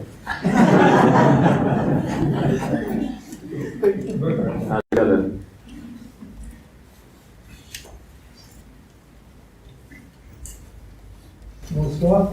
Moi, j'ai toujours été en admiration devant Lalla Hakima. J'ai toujours aimé son parcours, qui était un parcours exceptionnel. Elle parle avec ses tripes. Elle a fait partie de la commission. Mais il ne faut pas noircir le tableau de cette manière. Les femmes, attendez, je vais vous raconter une petite anecdote très rapide. Je viens de sortir un livre de 344 pages où j'ai mis, durant les 22 ans de règne de Sa Majesté, les femmes qui ont été mises en avant un peu partout à travers le monde marocain. Et il y a 10 ans, je n'aurais pas pu faire le même travail, parce que j'aurais eu peu de matière à faire. Et j'aurais pu faire ce livre avec 750 pages au lieu de 344. Donc, le Maroc, et vous parlez, et ça me rappelle ma femme qui parle toujours comme ça, et quand elle a vu le nouveau gouvernement aussi, elle m'a dit la même chose, et j'ai la chance de sortir de temps en temps, et que tu la connais, dans les régions les plus retirées du Maroc. C'est horrible ce qu'il y a dedans. Mais il y a une évolution, ça bouge. Il y a certaines contrées où tu fais 60 km de piste et tu trouves une petite école où il n'y a pas de toilettes.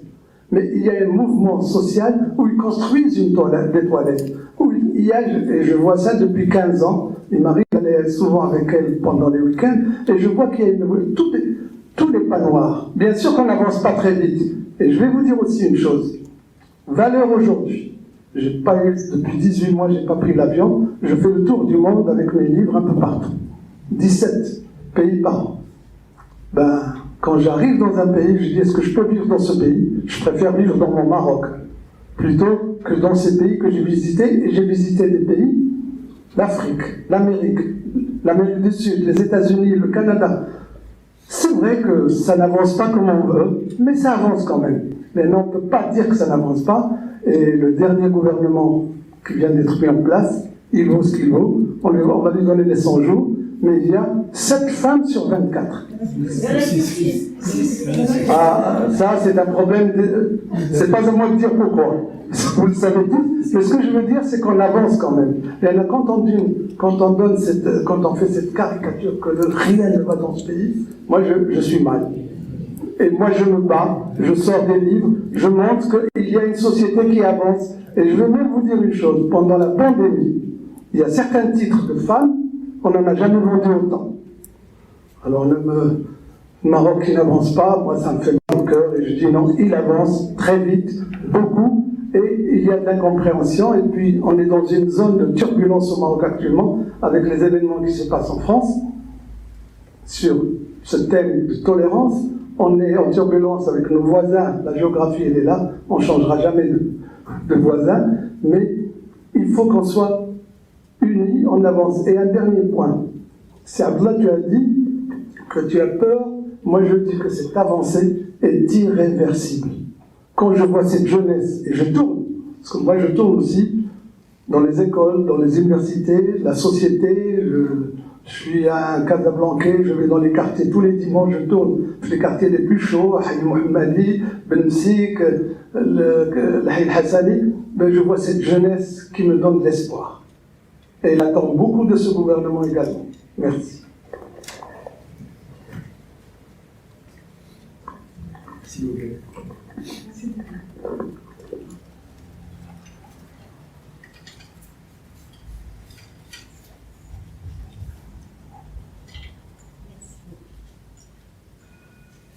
Merci. Je voudrais tout d'abord remercier les organisateurs de cette conférence extrêmement enrichissante. remercie Madame Saskli de m'avoir invitée. C'est bon, plaisir. Donc voilà, dans cette conférence dont j'ignorais la thématique, je la découvre donc sur la tolérance mutuelle. Et cette activité se déroulant en présence de Madame l'ambassadrice de France, ça pouvait sonner par rapport à l'actualité en France. Et les mots vivre ensemble, les mots diversité, tolérance mutuelle, parlent là-bas. Mais ici, nous sommes au Maroc.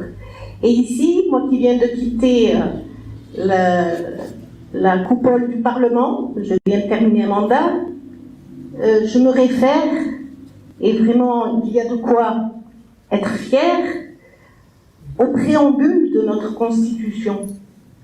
Tout est là. Tout est là lorsque la Constitution stipule que le Royaume entend préserver dans sa plénitude et sa diversité son identité nationale une et indivisible, son unité forgée par la convergence de ses composantes arabo-islamiques, amazighes, saharo-hassani, nourrie et enrichie de ses affluents africains, andalous, hébraïques et méditerranéens, avec l'attachement aux valeurs d'ouverture, de modération, de tolérance et de dialogue pour la compréhension mutuelle entre toutes les cultures et les civilisations du monde. Et je crois que c'est ce socle que nous devons nous conjuguer dans les différentes sphères dans notre pays. La tolérance mutuelle, merci, professeur Belmaklouf. La hiérarchie est supprimée par le mot mutuel, et c'est un fait important, je pense, qui devrait nous amener à conjuguer la tolérance sociale, la tolérance de genre, justement, qui supprime la hiérarchie, la tolérance vis-à-vis de la différence, du handicap, mais aussi la tolérance politique. Nous voyons ce qui se passe dans le Parlement, les différents courants qui arrivent, qui battent, mais toujours dans une tolérance mutuelle des uns et des autres qui est indispensable pour que le tout reste stable, solide et qu'on puisse avancer. Bien sûr, je n'oublie pas la tolérance religieuse et la tolérance culturelle. Voilà, c'était juste une petite réflexion que je voulais apporter au débat. La dernière alors. Merci, monsieur le conseiller. Merci. Je voudrais d'abord vous remercier évidemment les organisateurs et nos très talentueux orateurs. C'était effectivement une plongée passionnante pour un sujet qui nous concerne tous et qui nous passionne tous. Moi, je voudrais juste apporter un très modeste témoignage. Je suis française, je vis au Maroc depuis un certain nombre d'années. J'ai travaillé à l'ambassade de France. Je suis partie dans un autre pays, aux États-Unis, pour ne pas les nommer, et puis je suis revenue au Maroc. Et cette fois, j'ai entamé une carrière dans le privé.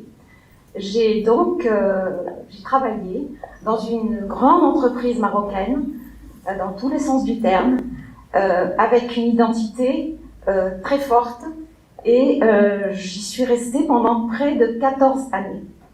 Et moi, je voudrais vous dire que je ne me retrouve pas dans certains des propos que j'ai entendus ici, un peu pessimistes sur ce qu'est la société marocaine, parce que, au contraire, j'ai trouvé beaucoup de respect mutuel, beaucoup d'écoute. Moi, j'ai appris énormément de tous ceux qui m'ont entourée dans cette entreprise, que ce soit mes collaborateurs, mes collègues et mes patrons. Et ça a été pour moi une expérience très riche et qui s'est enrichie d'ailleurs du fait que la société en question, l'entreprise en question, s'est développée en Afrique, a acquis un certain nombre de filiales en Afrique, et c'était aussi une expérience extrêmement intéressante de voir que nous avons découvert ensemble d'autres cultures avec, c'est vrai, des a priori. mais au fil du temps, ces a priori se dissipaient parce qu'il y avait un apprentissage, une connaissance de l'autre, une connaissance d'une autre culture, qu'elle soit malienne, qu'elle soit gabonaise, qu'elle soit burkinabé, etc. Et ça a été très franchement, je pense, pour les salariés de cette entreprise, et pour moi la première, quelque chose d'extraordinaire, et je considère aujourd'hui que ma carrière professionnelle est derrière moi, que ça a été vraiment ce qu'il y a eu de plus riche dans tout ce que j'ai pu faire, et donc je tenais vraiment à dire que rien n'est jamais irréversible. Et puis je voudrais terminer sur un point en ce qui concerne la condition des femmes au Maroc et leur place dans l'économie.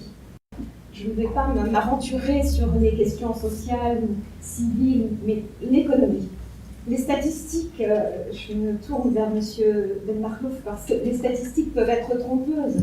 On sait bien qu'on peut faire dire beaucoup aux statistiques.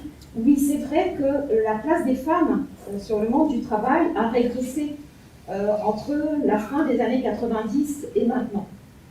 Et que ça peut paraître préoccupant. Mais derrière cette évolution, il y a une évolution intéressante qui est que, en fait, il y a moins de femmes, justement, domestiques, comme vous le disiez. Il y a moins de femmes dans le monde rural, parce que le Maroc est un pays qui s'organise et dont l'économie se diversifie. Si bien que, alors elle ne s'est pas encore diversifiée au point qu'elle offre peut-être suffisamment d'emplois pour les femmes, mais je pense qu'on est en transition. On est en transition. Et dernier point, et ça c'est vraiment pour moi une note très positive, il se trouve que je suis administratrice maintenant dans un certain nombre de sociétés ici, et il y a une loi qui a été adoptée au mois de juillet dernier dans la indifférence, alors que ce sont des dispositions qui, ailleurs dans d'autres pays, ont fait beaucoup de bruit. Eh bien, en juillet dernier, la loi sur la société anonyme a été modifiée et on y a introduit une obligation pour les sociétés cotées et les sociétés faisant appel public à l'épargne de recourir à davantage de femmes dans leurs organes de gouvernance, dans les comités spécialisés de ces organes de gouvernance, 30% de femmes à l'horizon 2024 et 40% à l'horizon 2027, avec des sanctions si ces mesures ne sont pas appliquées. Une sanction qui, je pense, est efficace, c'est le non-versement des jetons de présence. Eh bien ça, c'est une loi très importante, même si c'est vrai, elle concerne les plus grandes entreprises du pays, mais c'est emblématique. Et je pense que c'est un bon exemple des transformations auxquelles on assiste au Maroc.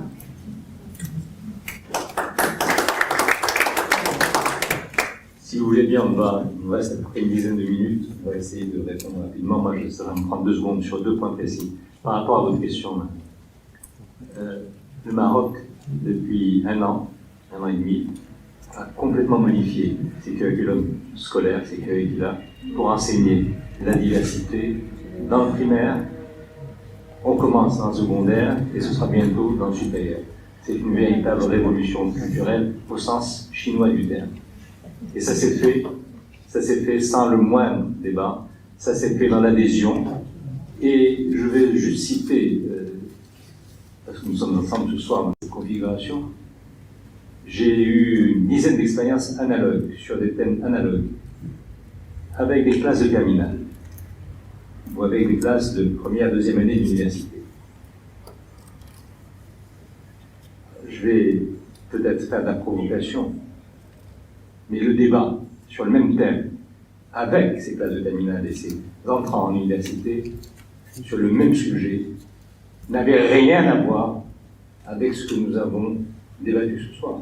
Enfin, rien à voir. Avait tout à voir sur la thématique, mais c'était un autre Maroc qui s'exprimait. Et j'en suis toujours, j'en repars à la fois plus fort dans ce que j'apprends et plus rassuré sur cette dynamique qui est la nôtre modeste, difficile, mais laborieuse, et qui avance, que met en œuvre notre pays. Et dernier point, je crois, Hakima, tu l'as fait toi, et peut-être que vous l'avez fait aussi, vous avez fait référence aux réseaux sociaux. Qu'est-ce que vous y lisez? Je n'arrive pas à comprendre. C'est-à-dire que dans cet univers qui a sa réalité, qui a sa légitimité, qui a tout ce qu'on veut, que ce soit mis en termes de référence de valeur au même niveau que la réalité objective sur un certain nombre des thèmes qui ont été évoqués, moi ça me désarçonne. C'est tellement facile. Mais en même temps, c'est tellement dangereux que de céder au fait de lire dans telle ou telle réaction à telle ou telle prise de position de façon anonyme, de façon, je dirais, totalement diffuse et sans aucune limite ou contrainte d'objectivité ou de débat. Je crois que là, c'est un débat, enfin, c'est une façon d'approcher les choses qui me paraît, en tout cas moi, dangereuse. Et on doit là-dessus peut-être en parler, voir comment ça se gère. Mais on ne peut pas mettre des deux côtés de la balance ces situations. Professeur, à vous la parole. Et il va vous laisser plus de temps de demander du micro. Merci. Merci beaucoup. Moi, j'apprends toujours, permettez-moi de citer Montaigne, la parole est moitié à celui qui la dit, moitié à celui qui l'écoute. Donc, effectivement, le retour de votre écoute m'enrichit beaucoup. Alors, j'avais déjà répondu à M. Tourabli sur le contrôle démographique comme un élément très important qui ne doit pas cacher, il est vrai, cette détresse des femmes. Alors je suis désolé, on est là pour débattre et c'est précisément le débat qui peut faire, comment dirais-je, indiquer notre accord sur les désaccords dans la grande civilité. Je pense que les faits têtus des statistiques sont là et que quand seulement 25% des femmes en âge de travailler travaillent et que sur les 25%, 75% de ces femmes sont ou dans la domesticité ou dans l'informel, je crois qu'il faut le dire pour avancer. J'ai déjà été accusé de sinistrose, comme un peu ce soir, de manière plus feutrée ce soir, mais la dernière fois que ça s'est fait, c'était à l'université d'été de la CGEM par monsieur le ministre Blahfel Alami en disant « Monsieur, vous participez à la sinistrose ». Je pense que non. Je pense que quand on dit les choses comme elles sont, au contraire, on arrive à mieux lutter contre. Et ça, c'est un enjeu important, me semble-t-il. L'autre point, Madame Hennig, vous avez raison, la tolérance sociale. Alors, pour ma part, j'aurais pu, vous avez raison, insister sur la loi. On ne sort de ce que vous avez appelé l'intolérance sociale sur les inégalités de genre et la discrimination à l'égard des homosexuels, par exemple, puisque vous avez cité cet exemple. On ne sort de cela que par la loi, on ne sort pas de cela par la psychologie. La psychologie n'aide pas. On ne peut pas dire qu'il y a des gens qui font bien de reconnaître, donc ça ne marche pas du tout. On n'avance que par la loi, et il y a des membres du législateur ici qui le savent très bien, et je pense que le combat pleinement contre cette intolérance sociale que vous avez tout à fait raison de pointer ne peut se faire que par la loi. Ce qui fait la transition avec l'exemple qui a été donné de la peine de mort, comment éduquer à la possibilité de se dire, eh bien ma foi, vous avez appelé cela, Madame Lisa Sraldi, l'éducation à la tolérance mutuelle, comment faire? Eh bien, pour moi, c'est honorer la question et le raisonnement hypothétique. Si cela, alors cela, et non pas l'affirmation ou la négation. Si on est beaucoup plus dans la question, je cite deux philosophes que vous connaissez très bien, le premier, Socrate, Hannah Arendt disait de lui, il est amoureux du point d'interrogation. Alors si on est amoureux du point d'interrogation, on aura beaucoup avancé dans l'éducation. L'amour de la question, et le pragmatiste John Dewey, qui a fait beaucoup pour la pédagogie, au point que son nom a été adopté pour des classifications de bibliothèques, John Dewey disait que la question est une demande d'action. Quand on questionne, c'est pas qu'on est enfermé dans le doute, mais c'est quand on questionne qu'on est précisément dans la demande d'action. Et je pense que on n'interroge peut-être pas assez à l'école. Et on ne développe pas, alors on dit toujours l'esprit critique, mais pour moi l'esprit critique, c'est renvoyer sans cesse la question. Et quand quelqu'un dit, mais c'est pas possible, et pourquoi ça serait pas possible? Et pourquoi ça ne serait pas possible? Et le pouvoir d'imagination, nous avons beaucoup développé l'abstraction grâce à l'école dont on a, qui est extraordinaire, l'école française, dont beaucoup ici ont bénéficié. On bénéficie de l'esprit abstrait de Descartes, mais il y a aussi, j'ai cité beaucoup John Locke, l'esprit vaste et imaginatif des Britanniques. Et nous avons besoin d'imagination à l'école, d'imagination, et pas seulement d'abstraction. Quand on dit sac, S-A-C, tu vois bien, c'est la lettre C, mais la maîtresse prononce sac. Oui, mais moi j'entends pas C.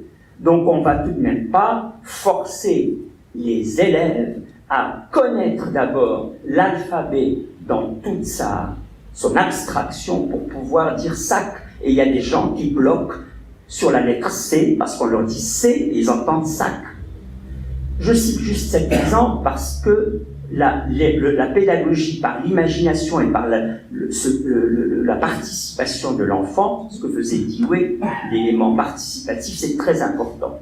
Et malheureusement, Bachelard je l'aime beaucoup, mais c'est pas d'ailleurs lui que je vais critiquer, mais il critiquait les professeurs de mathématiques, il disait les mathématiciens ne comprennent pas qu'on ne comprenne pas. Ça fait que beaucoup de gens sont exclus des mathématiques parce que le prof de mathématiques dit mais c'est trivial, c'est simple, vous voyez pas. Ben, je suis terrorisé si ça veut dire que je suis bête, alors je dis rien, que beaucoup de gens ont été exclus des mathématiques parce que mais c'est trivial. Non, c'est pas trivial. Il faut tout reprendre à zéro. Et ce que vous dites sur l'islam, si l'islam est détestable, qu'est-ce qu'on fait? Ah bon, vous avez dit ça? Ben, allez jusqu'au bout de votre raisonnement, on va voir. On est dans ce que vous avez si bien appelé le jeu de rôle et dans ce moment suspensif de l'éducation qui est très très important.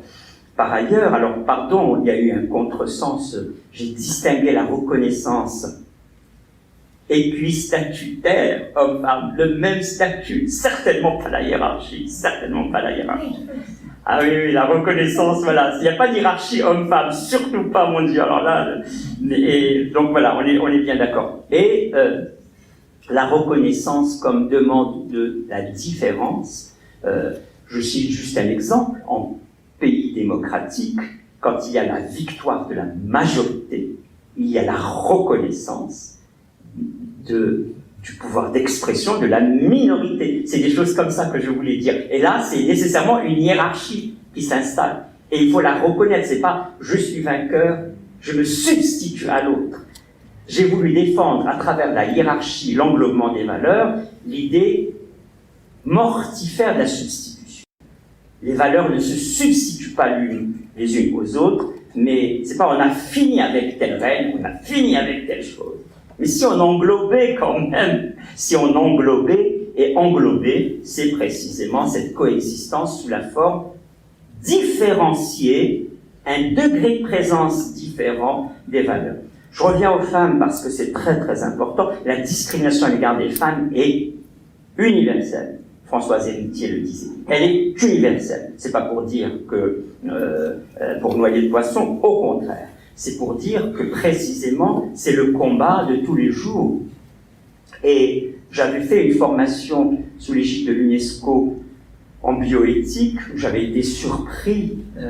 Les deux personnes, c'était le moment où Françoise Héritier était morte, et je lui ai rendu hommage, d'autant plus que j'ai travaillé avec elle au Comité consultatif national d'éthique, femme extraordinaire, et j'ai dit, sachez que une société matriarcale qui donne du pouvoir aux femmes, ça n'existe nulle part dans le monde. Si les femmes ont du pouvoir, comment? Elles marient leurs enfants. J'étais terrorisé. Alors, j'ai dit, aussi bien elle, Françoise Héritier, que Lévi-Strauss, avaient dit qu'il y a des sociétés matrilinéaires. L'héritage passe par la femme, mais elle n'a pas de pouvoir. Son fils hérite de l'oncle maternel. Mais matrilinéaire ne veut pas dire matriarcal. Alors ça, c'est aussi tout un combat très important parce que les gens vivent avec un pseudo-pouvoir qui serait accordé aux femmes. Non, les statistiques sont là et beaucoup de gens ont cité des exemples. Malheureusement, et c'est la majorité, madame, excusez-moi, mais c'est la majorité des Marocaines, celles que vous citez, c'est les happy few. Happy few. Mais les happy few, de très petites personnes, des personnes en tout petit nombre. Et le Maroc est fait pour tous, mais précisément, la majorité des femmes, c'est comment faire garder leur enfant pour aller faire des ménages. La majorité, madame. C'est pas celles qui ont des stock options qui se disent « Mon Dieu, je vais pas avoir de jetons dans quelle société ?» Ah non, celle-là, elle ne représente même pas 0,001%. C'est très bien la loi que vous avez citée, mais elle ne fait pas avancer la société à laquelle nous appartenons tous. Madame Soukaina Soufer, vous avez dit que vous déploriez pleinement l'extrémisme des réseaux sociaux. Vous avez raison, beaucoup d'autres personnes l'ont dit, vous avez raison. La vision, quelle vision, vous avez dit quelle vision pour enseigner les fondements de la coexistence. Moi, je vous dis simplement une chose, et je recite Bachelard, ce n'est pas l'école qui est faite pour la société, c'est la société qui est faite pour l'école. Et toute la société doit être pour l'école. L'exemple du Liban, 75, la guerre, à 2000, on a ouvert des garages clandestins pour continuer les formations d'ingénieurs. On a enseigné partout. Enseigner partout, tout le temps, comme première exigence. Il ne faut jamais dire que ça coûte quoi que ce soit et qu'on ne forme pas des gens, on forme des chômeurs, etc. On forme des chômeurs pour quelle société? C'est la société qui doit être complètement pour l'école. On peut dire que c'est de l'utopie, mais moi je préfère avancer avec cette utopie-là.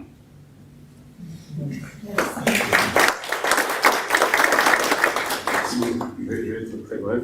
Le débat était énormément autour de la tolérance, mais on est parti sur la question de la femme. Je vais répondre d'une manière rapide. La Hakima, je connais très bien, mon admiration aussi, je partage la même chose. Non, pourtant pas court, on le sait tous ici. Mais que les choses ne vont pas assez vite, à quel rythme, selon quelle temporalité. C'est-à-dire, si on se situe sur l'histoire, bien sûr, enfin, évidemment, on ne va pas aussi vite qu'on le veut, qu'on le souhaite, c'est évident, évidemment. Mais sur l'histoire, il faut rappeler juste une petite anecdote qui a eu lieu il y a quasiment un siècle. Vous savez, il y a un grand réformateur marocain qui s'appelle Mohamed Belhassan El-Hasmi, grand réformateur marocain, qui a écrit 2 livres qui sont majeurs. Un livre, d'ailleurs, sur pourquoi les réformes au Maroc n'ont pas fonctionné, et surtout un livre que je trouve admirable, qui s'appelle l'éducation des filles et non pas le dévergondage des femmes. Pourquoi ce titre? Parce que ce pauvre Hajoui, il avait fait une conférence en 1923, et cette conférence, il avait appelé à l'éducation des filles. Il disait qu'il n'y a rien dans la religion, on est en 1923, c'est quasiment il y a un siècle, il n'y a rien dans la religion musulmane qui interdit aux femmes et aux filles d'aller à l'école. Quelle était la réaction de la majorité des ulama? Il a été quasiment excommunié.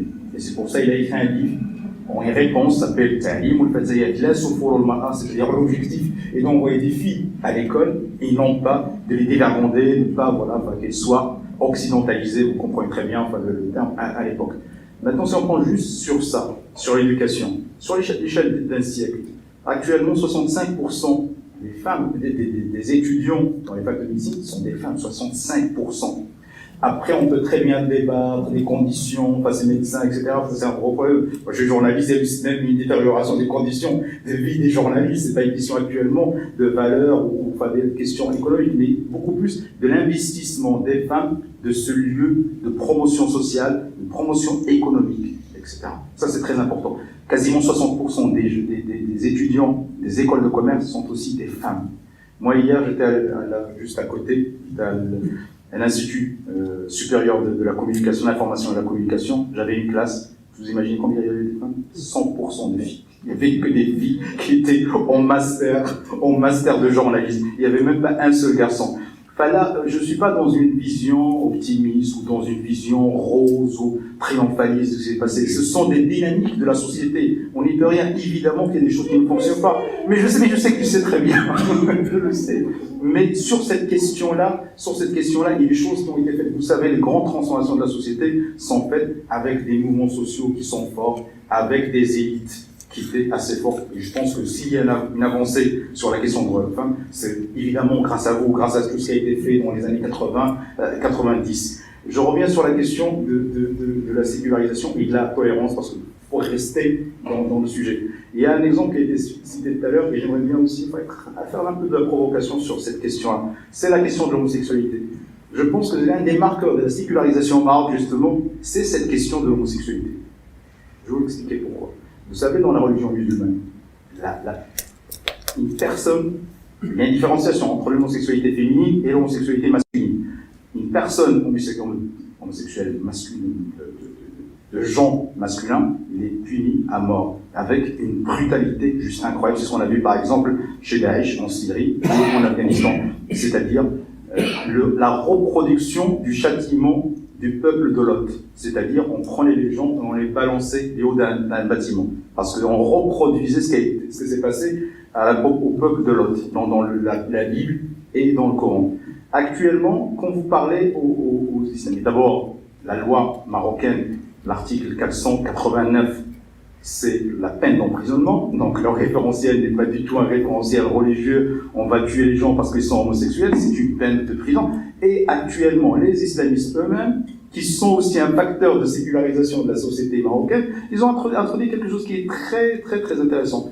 La référentiel n'est pas un référentiel religieux. Ils ont dit les distinctions entre l'espace public et l'espace privé. J'accepte qu'une personne soit de tendance homosexuelle, je l'accepte, mais il le fait chez lui. Chez lui. Quant à l'espace public, c'est autre chose. Vous imaginez ce qui s'est passé dans la tête d'un islamiste qui a un référentiel, qui est religieux, pour arriver à cette distinction. Oui, mais je sais, oui, mais il y a aussi des siècles quand même chez cette personne-là de faire de théologie, etc., pour arriver à cette distinction qui est d'ordre positif. C'est pas d'ordre religieux. L'espace public et l'espace religieux, c'est là pour vous confirmer. L'espace public et l'espace privé, c'est pas une distinction religieuse. La distinction, elle est halal haram, péché et toléré. Là, on est dans quelque chose qui relève des séculaires, et même le conservateur, l'islamiste, etc., il dit « Je pourrais accepter l'existence de l'homosexualité, mais qu'elle se déroule dans un cadre privé et non pas dans un cadre public. » Évidemment, c'est pas aussi loin que certains d'entre nous pourraient le souhaiter, mais en même temps, c'est une évolution dans un pays, voilà, qui est le Maroc, qui a l'histoire qu'il a et qui est bien sûr les contraintes sociales et culturelles qu'il a. Merci.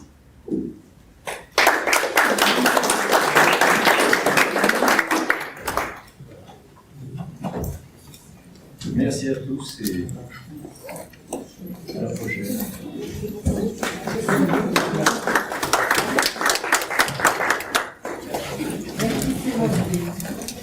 Merci.